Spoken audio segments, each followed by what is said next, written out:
Assalamu alaikum, Masal khair al jamii, and we would like to welcome all of you to our today's workshop, which is going to be about paragraph writing basics, presented by Ms. Haya Alshamrani. So, Ms. Haya, the floor is yours. Yes. You may start now.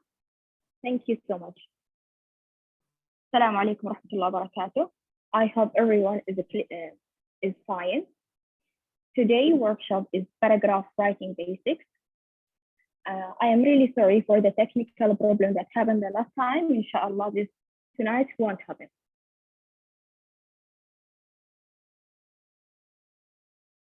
So the objectives of our course tonight, inshallah, the first one is identify the parts of paragraph, then construct an appropriate topic sentence. Then after, support the topic sentence with details and examples.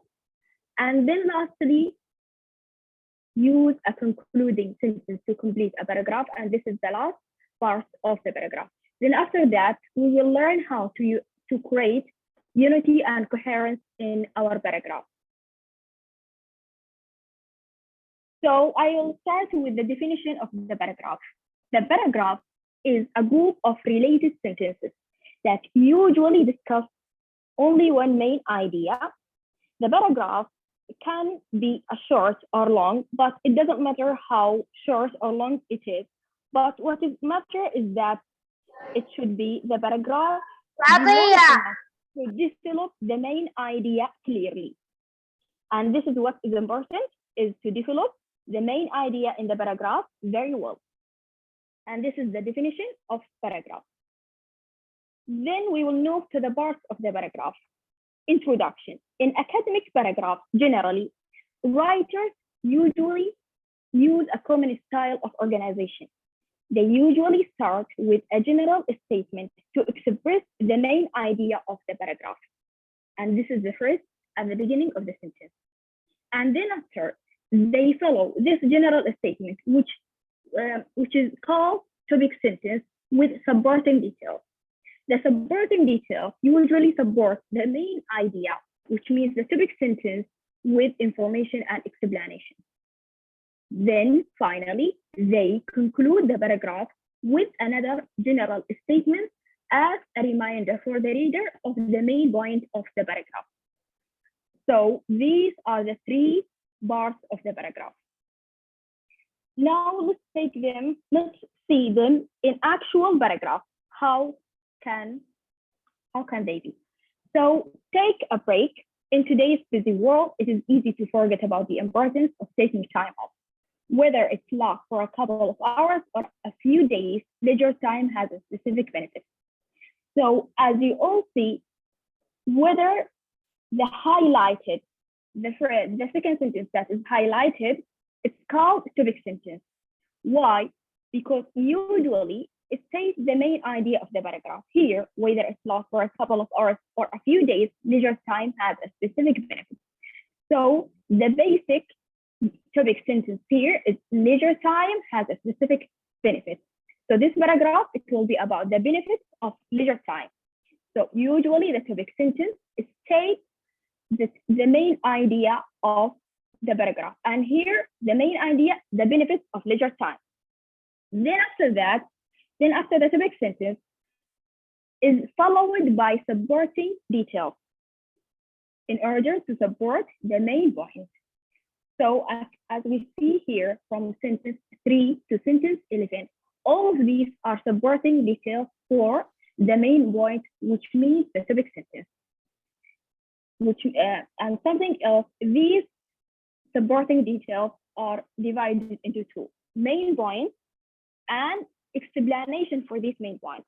So as we can see here in sentence 3, first of all, relaxation reduces stress that can lead to a serious health problem. So this is the first benefit of leisure time. Then after that, in sentence 7, the next benefit is creativity. And this is the second benefit. Then after, the third benefit is finally interest outside of work can help to a positive attitude. All of these three benefits are supporting information for the topic sentence. The sentences that come directly after them are explanation for these main points, are explanation for these benefits, as in the topic sentence. Then after the supporting detail is the concluding sentence. And here is the last sentence of the paragraph. All in all, leisure time helps people stay healthy and has the additional benefit of allowing them to work more industriously and productively. This is the concluding sentence. It has two purposes. First, it signals the end of the paragraph, and the two, it is remind the reader of the main point of the paragraph. So then we can figure out again the organization of the topic sentence. Here, it resembles the paragraph. It's just like the sandwich. So here, the topic sentence and the concluding sentence are just like the pieces of the bread, and the supporting details are just like the meat inside. So the topic sentence, again, it usually presents the main idea of the paragraph. Then the supporting sentences give the information that explain or prove the main idea that is presented in the topic sentence. Then after the concluding sentences that usually summarizes the main idea or restate the topic sentence in different words. And this is the concluding sentence. It could be or they could be restating the topic sentence, but in different words, which means paraphrasing. So we will take them one by one. So here, the topic sentence. The topic sentence is the most important sentence in a paragraph and usually comes at the beginning of the paragraph. It has, in order to write a very good topic sentence, we have to analyze the topic sentence. It has two parts. The first one, a topic, and the second one, controlling idea. The topic usually names the subject of the paragraph. What is the paragraph about? What is the topic or the subject of the paragraph? The controlling idea limits that subject to a specific idea in order to be discussed in one paragraph. So in the topic names the subject of the paragraph. As we see in the writing model that we just analyzed, the topic is leisure time. And here's the example. It's the same topic sentence that is in the model. Whether it lasts for a couple of hours or a few days, leisure time has a specific benefit. So here, leisure time has a specific benefit is the topic sentence. And the first part of the topic sentence is the topic, leisure time. So here is the topic. Here is the subject of the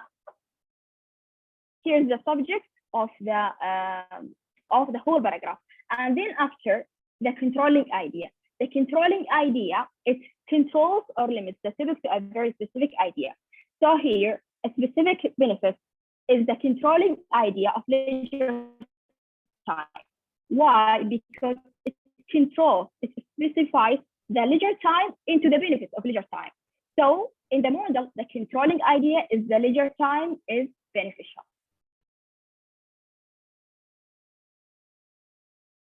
Here are three important points to remember about a topic sentence. The first thing is that the topic sentence is usually written as a complete sentence, which means it contains at least one subject and one verb. These examples are not complete sentences. Why? Because they don't contain a subject and a verb. So let's see these examples. Communicating with colleagues, and the second one, how to improve online social networks. All of these, they could be a title for a paragraph, but not a topic sentence. Why? Because they have no verb here. And the topic sentence, it should be a complete sentence, which has one subject, at least one subject, and one verb. So let's see, how can we write these two incomplete topic sentences as a complete topic sentence, So continue. A topic sentence as we just said, contains two parts, a topic and a controlling idea. First, the topic, it names the topic, and then limit the topic to a specific area to be discussed. And this one is called the controlling idea. So when we want to correct the incomplete topic sentences that we just read now, we can use these two topic sentences as an example. Communicating with colleagues, and this is the topic. The controlling idea that limiting the topic requires sensitivity and understanding. Let's look at the second one. Improving online social networks, this is the topic, and the controlling idea can help professionals communicate. And this is the controlling idea of the topic. So the third thing that we should bear in mind when we write a topic sentence, that the topic sentence, it shouldn't be too general or it shouldn't be too specific. So let us look at the example here. Too general, a job is part of life. It is too general. Why? Because there is no controlling idea about the job is part of life. It's just, so in the first example, it's too general. Why? Because there is no specific controlling idea about the job. The reader has part of our life. So let's see the second one.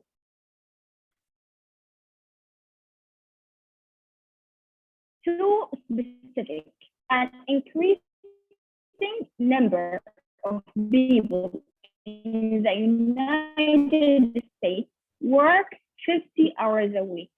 This one is too specific. Why? Because it contains information that should be discussed in the supporting details, not as a main point. So again, the second one is too specific. It gives details that should come later in the paragraph. So let us look at the third one. The number of hours that Americans work each week has changed in the past 30 years. This is a good topic sentence. Why? Because the last one is a good topic sentence. Why? Because it gives the reader the hint that the paragraph will discuss the changes to the number of hours that Americans work. Usually the good topic sentence tell something that will be discussed in the supporting detail. Is everything clear? Yeah, so far so good. Great. So now we will come to the position of topic sentences. The topic sentence is usually, but not always, come in the first sentence of the paragraph. But sometimes the experienced writers box the topic sentence in other locations. But the best location for the topic sentence, usually it should come usually at the beginning of the paragraph. As we can see here in this example, synonyms, words with the same basic meaning, don't always have the same emotional meaning. And this is I just said that some experienced writers put it in different locations of the paragraph. And when it comes at the end of the paragraph it starts with a series of examples or a concluding sentence, not just a topic sentence.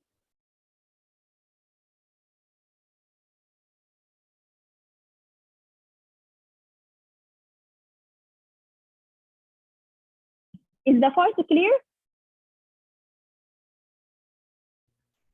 Sometimes there is a problem with the voice. Well, This means weak internet. Can't work.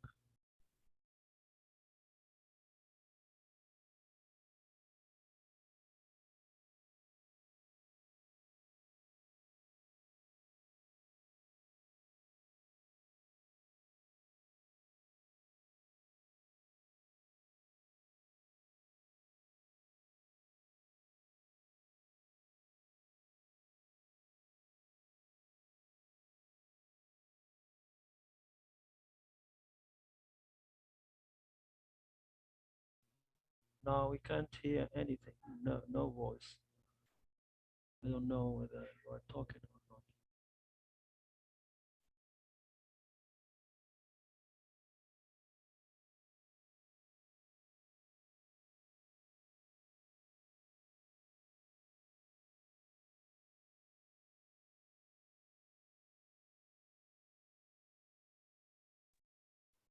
How is it now? Is it clear?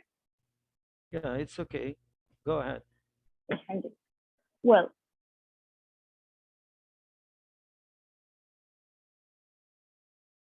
then after that, the supporting sentences, the main points. After you write a topic sentence, you must provide information to support your topic sentence, which means the main idea of your paragraph. And in supporting sentences, you present the main points about the topic and supporting details. The supporting details is just like the topic sentence is divided into two parts, the main points and the supporting details. The main points, as we just see in the analyzed paragraph, they are benefits of leisure time. So here, the main points could be reasons, advantages, categories, or events and narration. And this is the first part of supporting details. The second part is the detail. The second part is about detail for these topics, for these main points. And usually the details for the main points could be examples, facts, description, explanation, and definition for the main points. So look at these points from the writing model. They present three key benefits of leisure time, which are then followed by examples and explanations. So in the model, this is the civic sentence again. Leisure time has a specific benefit.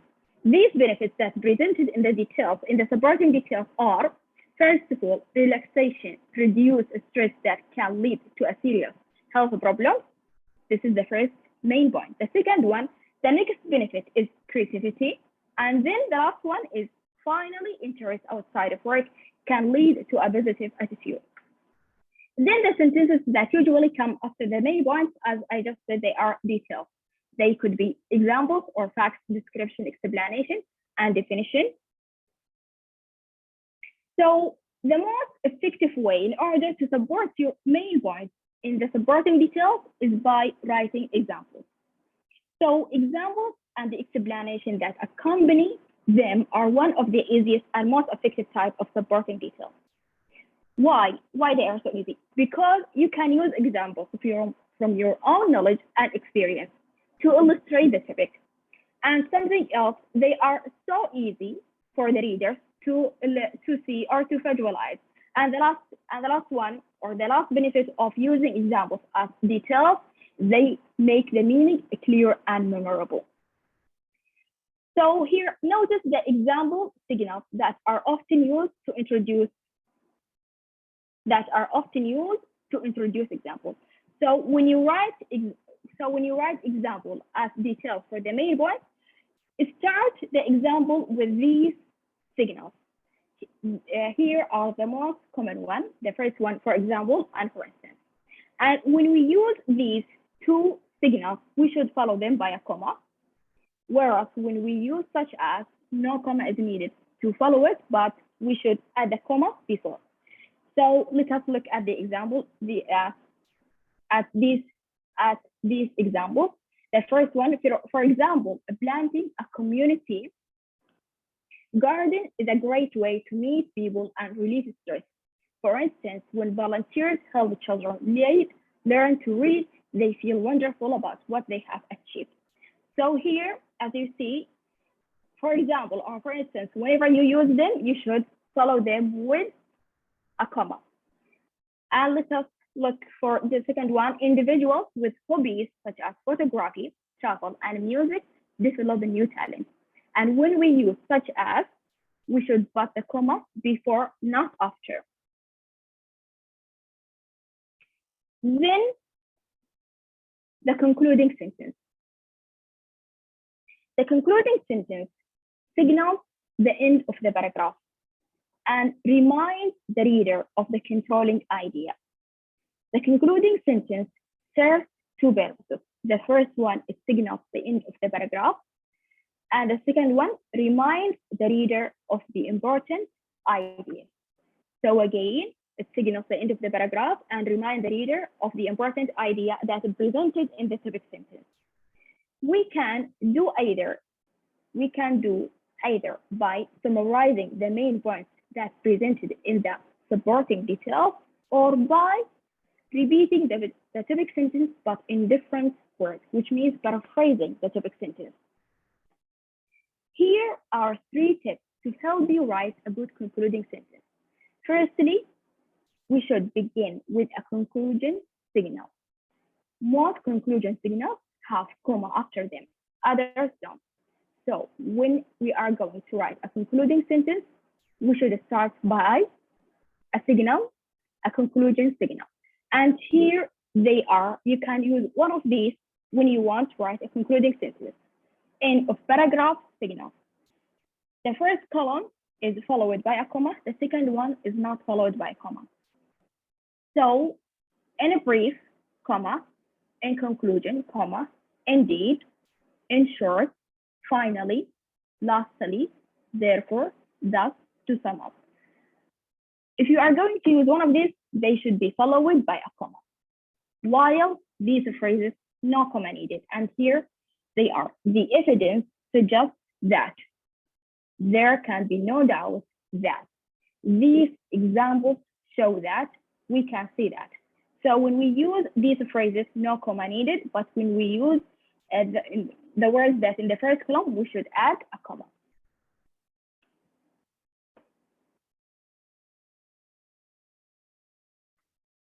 The second tip is use one of these methods to remind your reader of the topic sentence. So the first option is repeating the controlling idea in the topic sentence, but in different words, which means paraphrasing the topic sentence. And this is the first option after writing a signal, a conclusion signal. And please bear in mind, don't just copy the topic sentence, but paraphrase it. This is the first option. Or we can summarize the main points of the paragraph. And this is the second option. The third option, we may give our final thoughts, which means we may give our opinion as a concluding sentence, or we can give a suggestion or a prediction in our conclusion or in our concluding sentence. So here we have 3 options. Again, repeating the topic sentence, but in different words, which means paraphrasing it. 2, summarizing the main points that are presented in the supporting details. Number 3, we may give our opinion, suggestion, prediction as a conclusion. Something else, here, never end a paragraph by introducing a new and unrelated idea. Here, the third point here is emphasized is to never introduce any new point in the concluding sentence. Never end a paragraph by introducing a new and unrelated idea.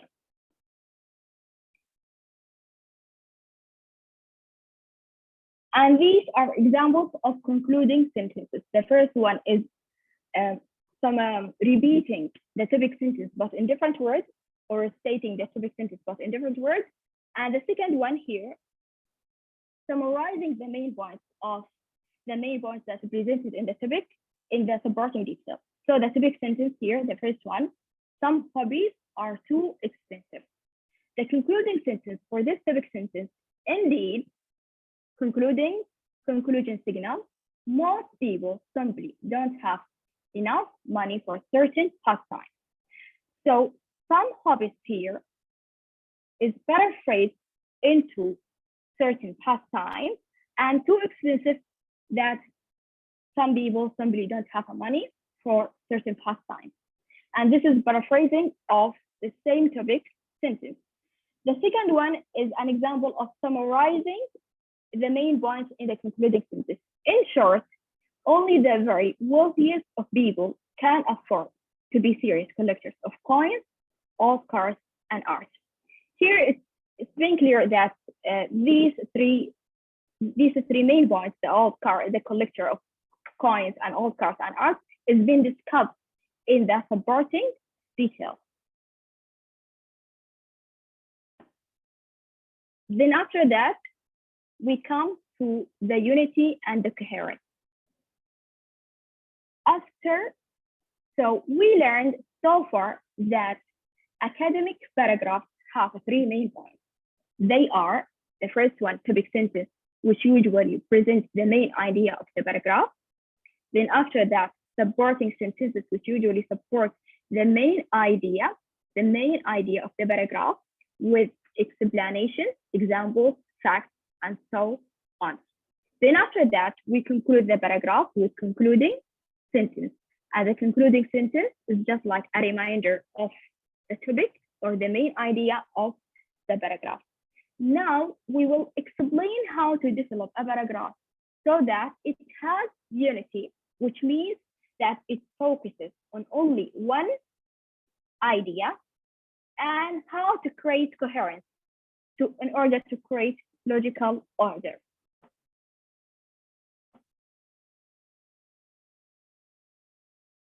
Unity in the supporting sentences of a paragraph.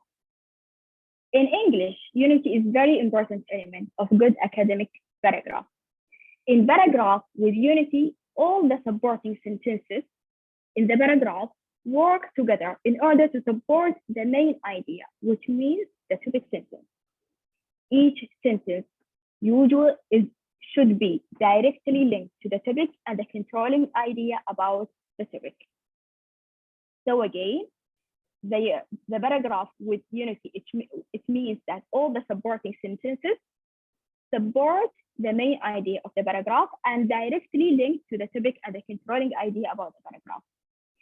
And this is an example of what does it mean. For example, if you are writing a paragraph about the advantages of taking aspirin, you should discuss only the advantages of aspirin. We shouldn't discuss any other than the advantages of aspirin. Like we shouldn't discuss the disadvantages of aspirin, or we shouldn't discuss other advantages of any other medicine. And this is an example of the unity, that all the supporting sentences should support the main idea of the paragraph. So, like here in this example, editing paragraph for unity. A secret of good ads. A good ad has three characteristics. And this is the topic sentence of the paragraph. It's about the characteristics of the good advertisement. First of all, a good ad is simple, it lists the picture, and very few words tell the story. Television ads are more effective than ads in the newspapers and magazines. Second, a good ad targets a particular group of consumers. For example, ads for sex creams usually target the middle-aged and older women, while ads for motorcycles target young, single women. Third, a good ad appeals to people's emotions. For instance, a woman in the 30 to 50 age group often want to look and feel younger. So face cream ads promise them that using a special product will make them look more youthful.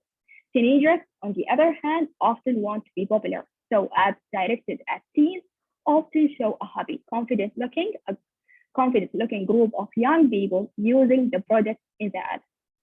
Teenagers have a surprising amount of money to spend, so advertisers research teenage faith and fashion. In conclusion, a good ad is simple, targets a specific group, and appeals to the group's emotions.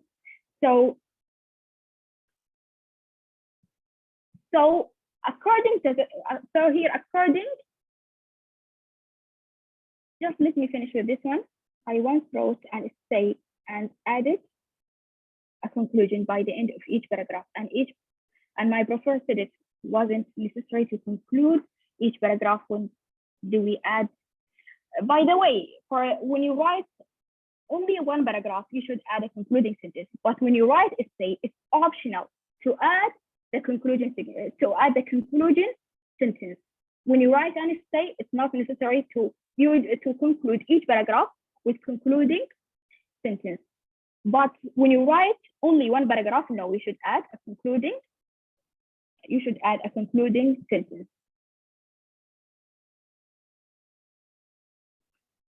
Well, so here, editing paragraph for unity. So here, the subject sentence, a good ad has three characteristics.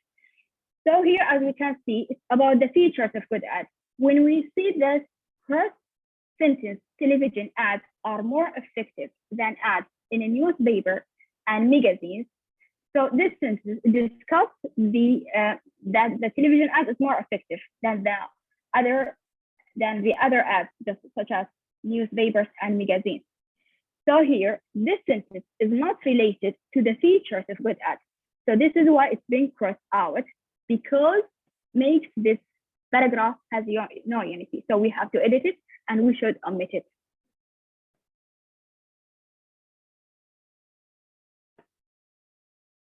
Coherence.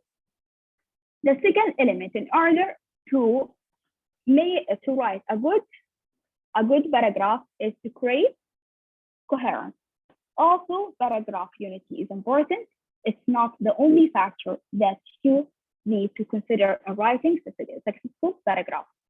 In order for the paragraph to be well structured, they must also be coherent. So coherence means that all the sentences work together, that they are related to each other. So here the word coherence comes from the Latin verb cohere, which means to hold together. So for coherence in writing, the sentences must be held together, must be attached to each other. The movement from one sentence to the next should be logical and smooth, and there should be no sudden gaps, and each sentence should flow smoothly into the next one. And we can achieve coherence by following 4 strategies.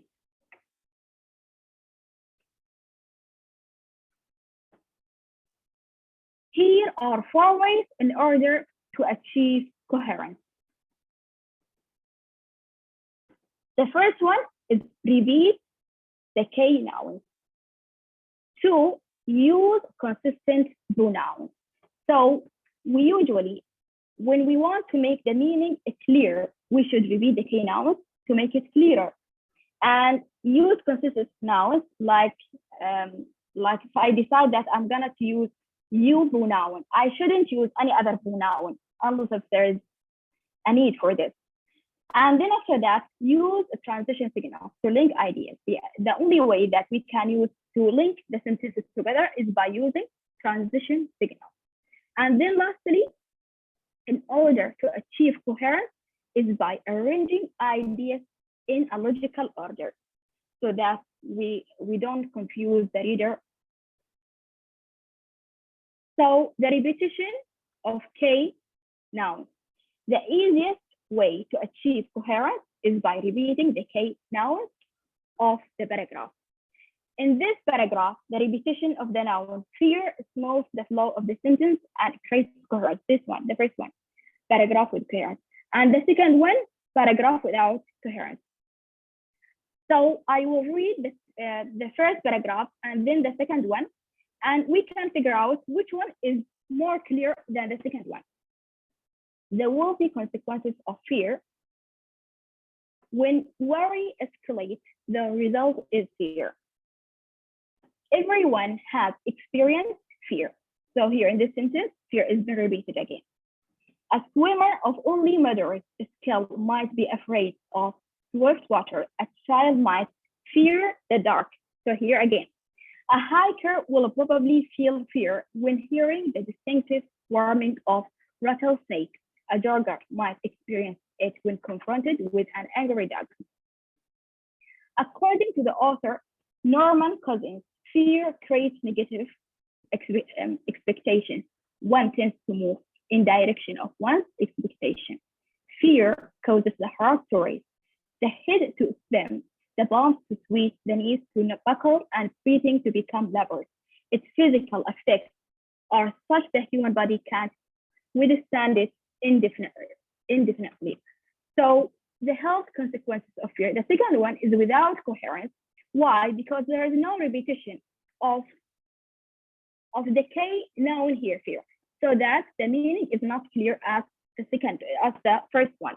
So the health consequences of fear. When worry escalates, the result is fear. Everyone has experienced it. Here it's not clear what do they experience. So a swimmer of only moderate skill might be afraid of swift water. A child might fear the dark. A hiker will probably feel it.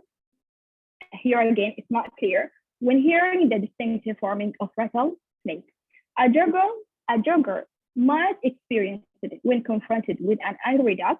According to the author Norman Cousins, it creates negative expectation. One tends to move in the direction of one's expectation. It causes the heart to race, the head to swim, the palms to sweat, the knees to the buckle, and the breathing to become laboured. So as you can see here, that the first one is the meaning is very clear, while the second one is not clear. What do they experience? So according to this, the paragraph one, it has coherence, while the second one, it has no coherence because there is no repetition of the K noun to make the meaning clear.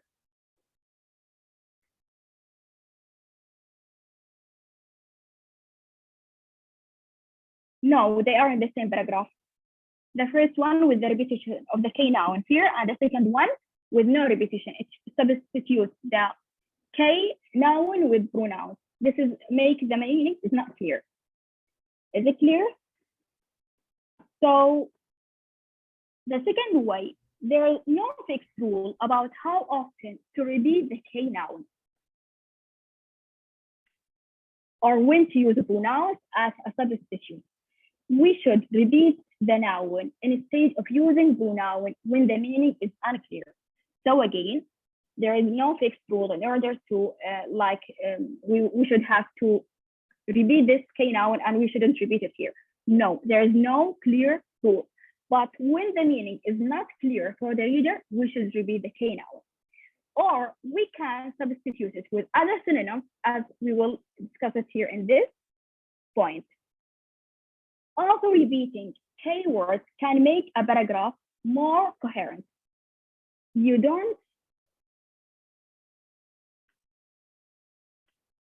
want to repeat the same words so often, right? So we can use another way instead of repeating the K words. We can substitute the K noun with another synonym, or we can substitute it with another expression with the same meaning if we don't want to repeat the K words again and again. The other thing that we can do is using pronouns. Also, is a good way to substitute a K noun. And please bear in mind that we usually repeat the K noun when the meaning is not clear.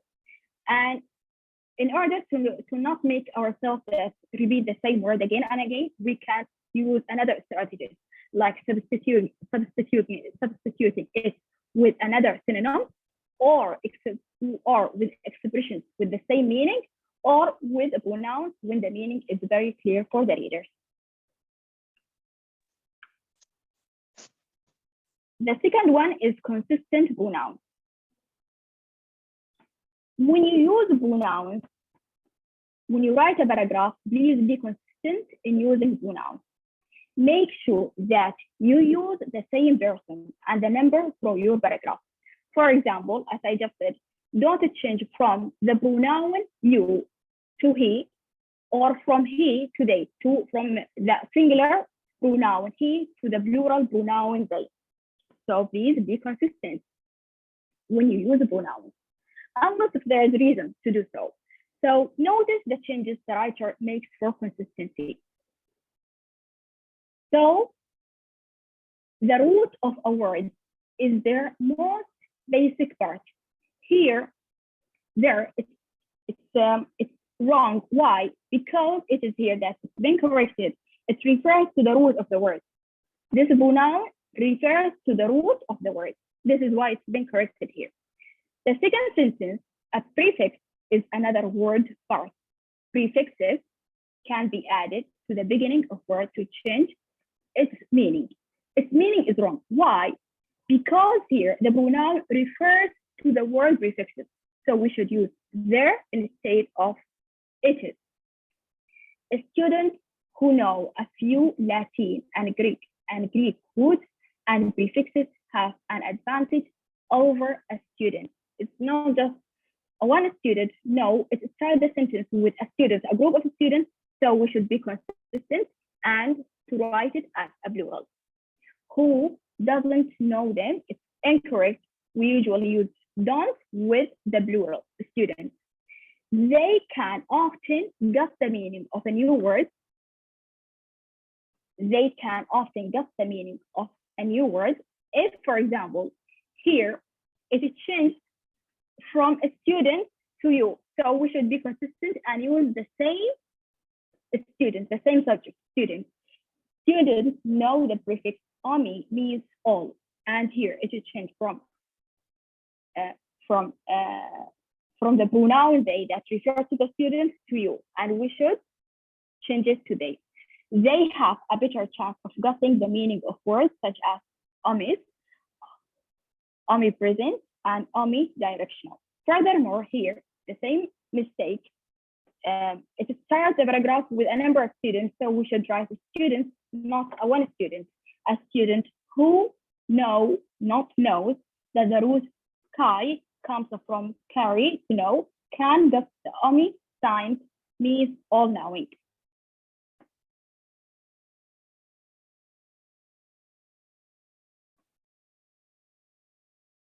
Well, the third way in order to create coherence in the paragraph is by using transition signals. Another element of a smooth and coherent paragraph is the use of transition signals. The transition signals, they are words that can help the reader to understand the paragraph or the context. So here, transition signals can be single words such as first, finally, and however, or they can be as phrases such as in conclusion, on the other hand, and as a result. So again, the transition signals can be a single word or a group or phrases. The second category that the transition signals are there are different kinds of transition signals. They could be subordinators. And usually we use subordinators to begin dependent clause, like when and also. And they could be coordinators, such as and, but, so, yet, or they could be adjectives, such as another, reason, or additional advantage. And, or they could be prepositions, such as because of or in spite of. So this is the second category of transition signals. The first one is they could be a word or phrases. The second one, that there are different kinds of transition signals. They could be subordinators, coordinators, adjectives, and prepositions. The second classification of transition signals, that they are like traffic signs. They tell the reader when to go forward, turn around, slow down, and stop. In other words, they usually tell the reader when you are presenting, for example, a similar idea, such as we can use similarly and addition transition signals when we want to present a similar idea. Or we can use a transition signal, or they can help us, the transition signals, when we want to present an opposite idea. And we can use, on the other hand, but in contrast. Or we can use them when we want to present an example. We can use like, for example, or we can use them when we want to present a result to indicate for the reader that this part is a result, or this is a similar idea or opposite idea. So we can use the transition signal, therefore, or as a result. And we can use them too in order to indicate the end of the paragraph, such as in conclusion. So again, the transition signals, we can use them when we want to present similar idea, opposite idea, example, result, or a conclusion. The transition signals gave the paragraph coherence. Why? Because they guide the reader from one idea to the next.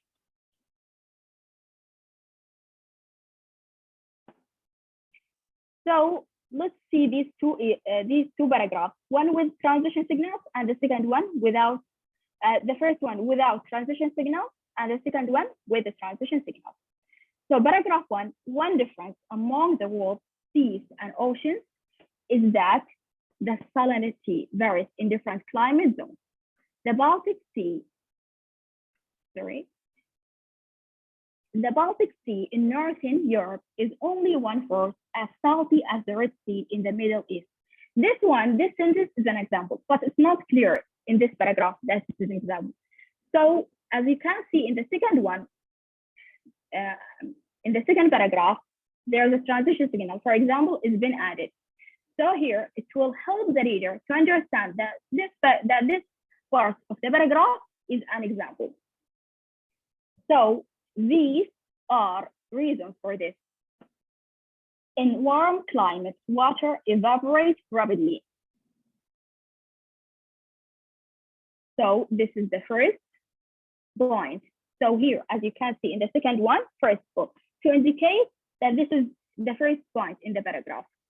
Well, there are reasons for this. In warm climates, the water evaporates rapidly. The concentration of salt is greater. Therefore, it is the concentration of salt is greater. The surrounding land is dry and doesn't contribute much fresh water to dilute the salty water. In cold climate zones, water evaporates slowly. The runoff created by melting snow adds a considerable amount of fresh water to dilute the saline water. So let's see at the second one. For example, we've been discussing the second, first of all, it indicates here, if we use this transition signal, it will help the reader to understand the text. So first of all, it indicates the beginning of the first point. Therefore, usually indicates a result. The concentration of salt is greater. Second, indicates the second point of the paragraph. And the same, it helps the reader to understand the surrounding land is dry. Consequently, the same, it represents a result and it will help the reader. In cold climate zones, on the other hand, and it presents an opposite idea, water evaporates slowly. Furthermore, the runoff created by melting snow adds a considerable amount of fresh water to dilute the saline. Do you see the differences between the paragraph 1 and paragraph 2? The first one is with no coherence, while the second one is with coherence because there are transition signals. Great. So these are the transition signals that we can use, and here a number of transition signals, and they are categorized according to their meaning or their function. So here, the first one, when we want to introduce additional idea, we could use these transition signals. They are in addition, furthermore, moreover, besides, also, to, and another plus noun, additional plus noun. These transition signals, we can use them when we want to introduce additional idea.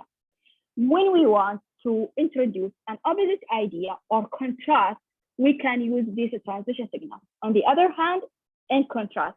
However, nevertheless, instead, still, nonetheless, but, yeah, also, though, even though, whereas, while, in spite of, plus noun, despite, plus noun. When we want to introduce a choice or alternative, we can use otherwise, or if, or unless. And when we want to introduce restatement or explanation, we can use in fact, indeed, that is. This is the completion of the signal. And when we want to list in order, we can use first, second, third, next, last, finally. Or we can use a phrase such as the first reason, or the second reason, or the third, etc. Plus the noun. And the second one, we can use the next, last, final. We use these transition signals when we want to list something in order.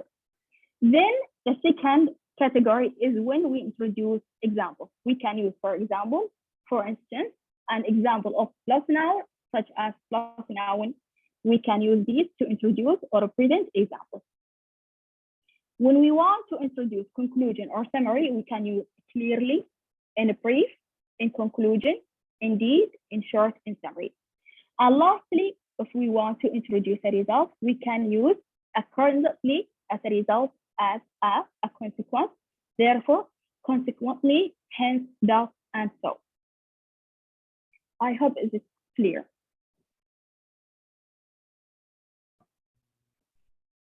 Yes, it is indeed. Well, the last thing in order to achieve coherence is following logical order. In addition to repeating K nouns, is there a difference between the phrase's meaning that affect? I don't understand your question. So logical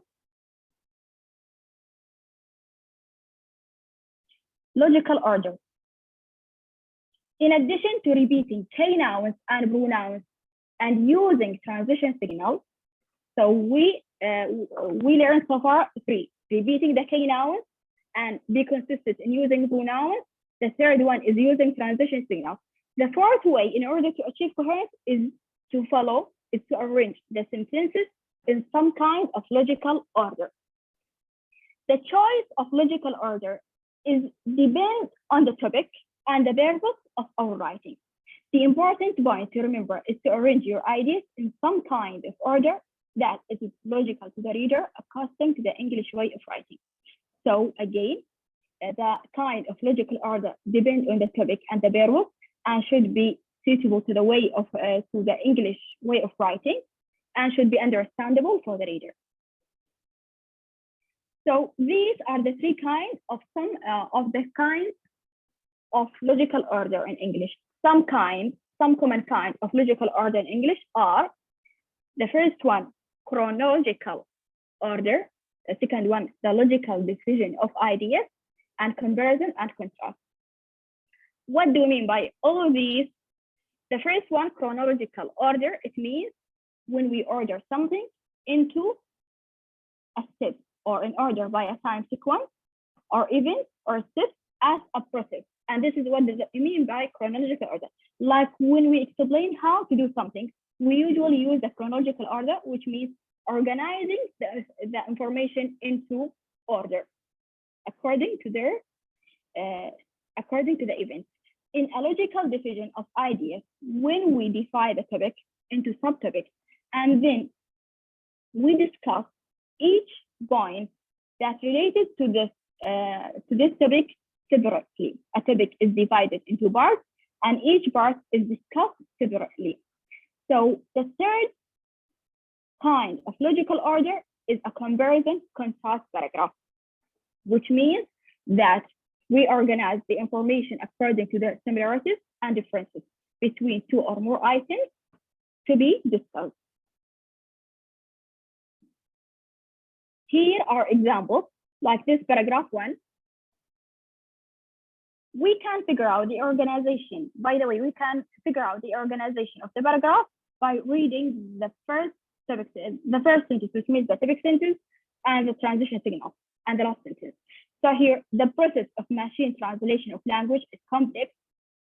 To translate a document from English into Japanese, for example, the computer first analyze an English coherence.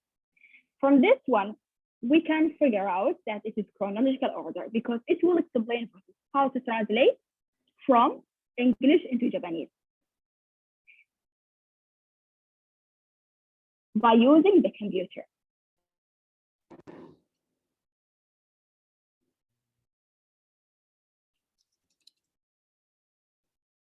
And the second paragraph too, although there has been some success in decreasing the spread of polio, this campaign has not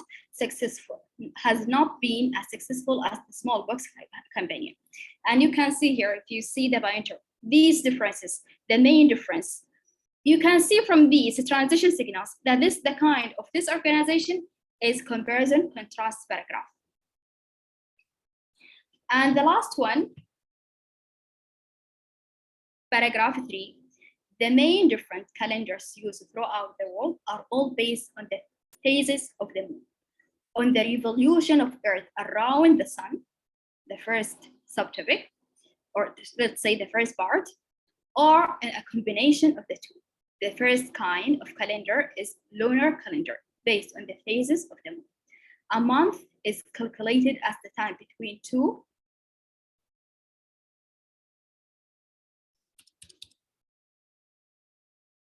So the first kind of calendar is the lunar calendar, based on the phases of the moon. A month is calculated as the time between two full moons. I wish it could be in this way as from the beginning. So from this one, we can figure out the kind of logical order that it is logical division of ideas. And what do we mean by logical division of ideas? When the topic are analyzed into subtopics, and we discuss each subtopic in and separately in a number of sentences. So this is the end of the course. I hope that you understand and make and help you with the writing the paragraph. All right, thank you, Ms. Haya, for this wonderful and well-organized and full of information workshop. We really appreciate your effort. We really appreciate your hard work in designing and compiling all of these details, not basics, but details. Thank you so much. And thank you. Yeah, and thank you all for attending the workshop, and sorry for what happened the last time. And alhamdulillah, today is everything is fine. So I shared with you 3 links. The first one is the evaluation form. Please complete the evaluation form.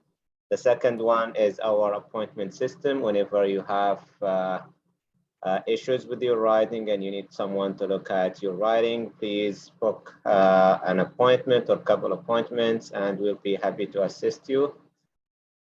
Third link is our YouTube channel. Inshallah, we will upload this wonderful workshop into our YouTube channel, and inshallah within 24 hours. So let's now open the floor for questions. If you have any questions or any questions or comments, please write, post it here in the chat or open your mic and ask your question. Hello. Yes, I have a question for Dr. Haya. Yes. So in one of your slides, you mentioned that the number of sentences in one paragraph is not important or is unimportant. What do you mean by that? Yes, as long as that the sentence that the main ones developed very well, like, so there is no need for that it should be too long or something like this. As long as the main that there is a certain explanation and the main ones is been approved. Can so I write? And this is not my own comment or something. I took it from a book. But can I write, for example, a 2-sentence paragraph? Well, is it possible? Yes, go ahead. I think at least we should have 3 sentences in one paragraph, in accordance with the 3 parts in a paragraph: a topic sentence. By the way, the 3 parts are very important. We cannot say just write a typical sentence and we say that this is a paragraph. No, the 3 parts should be in the paragraph. That the 3 parts, they are very necessary. Yeah, so means at least 3 sentences in one paragraph. 1 sentence for the topic sentence, 1 for the supporting details, and maybe According to the for reference that I took the information from, this is what it is, and it's a reliable reference, by the way. Okay, I see. Thank you. Welcome.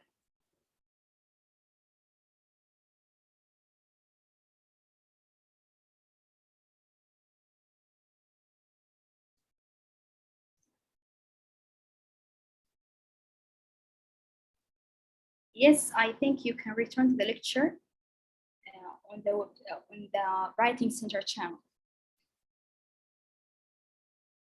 in YouTube. Yeah, exactly. Any other questions or comments? Yes, as long as you complete your complete the evaluation form, you may leave now. I have got a question, please. Go ahead. Today we were studying about writing one paragraph. So what if we write more than one paragraph? Do we have to follow the same pattern of writing? For the concluding sentence, no. When we write an essay, the concluding sentence is optional. But when we write one paragraph, no, it's necessary to add a concluding sentence. But in essays, no, they are optional, the concluding sentence. So you mean that we have to add a main topic sentence and like more details in each paragraph you write in one essay? Yes, when we write an essay, the concluding sentence is optional to add them or to not. But when we write only one paragraph, no, the concluding sentence is clear. In the essay, we usually conclude the essay with conclusion, and this is the most important part for the essays. I'm telling this because in the last semester I taught I taught a book about paragraphs, and this semester I taught about essays. This is why I'm saying this for you. So according to what I'm teaching my students, that the concluding sentence in essay is optional, but the conclusion paragraph is very important. All right, thank you so much. Welcome. Okay, thank you, Omar. Tomorrow, inshallah, we'll have another workshop dedicated to how to write an essay. So stay tuned, inshallah, at the same time tomorrow. Tomorrow, inshallah, tomorrow? Yeah, tomorrow at the same time from 7:30 right. to 9, inshallah. So we'll have. All right, thank you so much. I appreciate it. You're welcome. Thank you for coming to the workshop. That's right. All right. Any other comments or questions?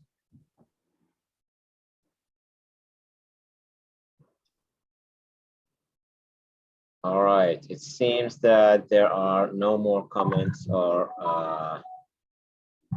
questions. So thank you all. Thank you, Ms. Haya, for this wonderful workshop. Thank you all for attending this workshop, and stay tuned. Tomorrow, inshallah, we'll have another workshop, and also on Wednesday. Thank you all. Enjoy the rest of your evening.